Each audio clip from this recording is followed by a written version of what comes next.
Hi, this is Derek Karaman with Krystle Properties, with offices in both Vallejo and Benicia. How to avoid long vacancy periods. It's hard to feel comfortable when you're sitting on a vacancy. You have no rental income coming in, and you still have all of your expenses. You have your mortgage, your property taxes certainly don't stop, your insurance, and of course you have the maintenance on the property, which doesn't end because no one's in there. And in fact, you're going to spend a little bit more money getting the property ready. You might have a little bit of deferred maintenance. Certainly you're going to want to be doing some updating to that property. This is going to get more and more expensive the longer the property sits vacant. So your best bet is to get the property filled as soon as you can. What you want to do is you want to get the property rented as quickly as you can and get that rental income coming back in. Your return on investment depends on it. It is critical to place a good tenant quickly, and we have a couple of tips that's going to help you out with that. We have some ideas on how to avoid a long vacancy period for your Benicia property. In order to get high quality tenants, you're going to want to have a high quality product. High quality tenants are looking for a Benicia property that's going to be in good shape, good condition, has reasonably good updates. You can shorten your vacancy period by making sure that your Benicia home is as appealing as possible. The property must be clean, well maintained, and have some modern upgrades to it. Don't be afraid to do some minor and inexpensive updates.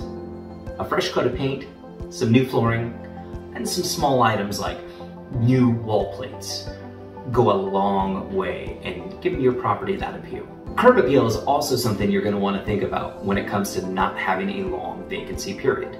Having the shrubs trimmed up, having a nice manicured lawn, if it is an easy to relatively low maintenance kind of yard, making sure that you have no weeds poking through, maybe some fresh mulch, bark, whatever you might have. Just make sure that you have some good looking curb appeal. Make sure there's no oil stains in the driveway. Make sure that as you're looking at the property, you don't have blinds that have been tweaked, ripped, torn. Little things like this can easily deter people just in a drive-by. If you want to avoid a long vacancy, make sure you're presenting a good product. It's also important that you are competitively priced. It's very easy to want to go ahead and overprice the property because you saw that Joe a couple blocks down, he's bragging that he got, X amount of dollars for his property, and you feel that your property is a little bit better than Joe's.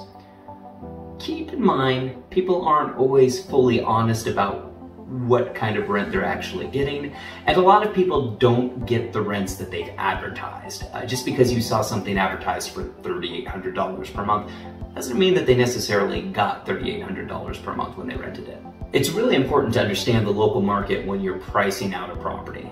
You need to know what things are actually renting for, and you want to make sure that you are in a competitively priced area. It's important to keep in mind what local rents are going for. Potential renters don't care what your expenses are. They don't care if you're in the black or the red. They care about what the market value is. If they see another home that's comparable to yours, priced lower, even if you might have some slightly nicer upgrades, maybe a little bit better flooring, more modern scheme, something of that sort. If you're seriously overpriced, it's going to be a lot harder for a potential renter to want to choose your home as their rental. Pricing your home higher than what other similar properties are listed for is only going to result in a longer vacancy period. You're going to want to price your home at the level that you see other comparable properties listed at, or even slightly below. Having your property look like it's a little bit more of a value than other comparable properties that are out there is going to result in a shorter vacancy period, which means you're going to have rental income coming back into your pocket sooner as opposed to later. If your home is priced correctly but is sitting on the market for an abnormal amount of time, it might be your marketing strategy. It's really important that you're hitting all the markets that you can, and that includes online markets. You have Zillow, HotPads, Trulia. You want to make sure that you're on all of these major websites. And if you are on all these major websites and you are still sitting on the market, perhaps you need to look at how you're marketing the property. This could be the description. Maybe you need a more detailed description. Perhaps you have some grammatical errors or some other things that are a turn off in that description. And of course there's the photos. A lot of people make their decision based on the photos. Did you take the photos perhaps before the property was ready to show?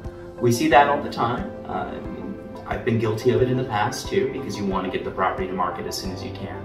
So even if you're doing a little pre-marketing like that, it's important to take a look at those photos when you do complete the property upgrades, and make sure you get those updated. If you follow these tips, these should all be things that are going to help you sit on a shorter vacancy period. So after all, we want to get that rental income coming in. We want to get good renters in place. Your Benicia home sitting empty does no one any good. Thank you. Again, I'm Derek Karamian with Krystle Properties.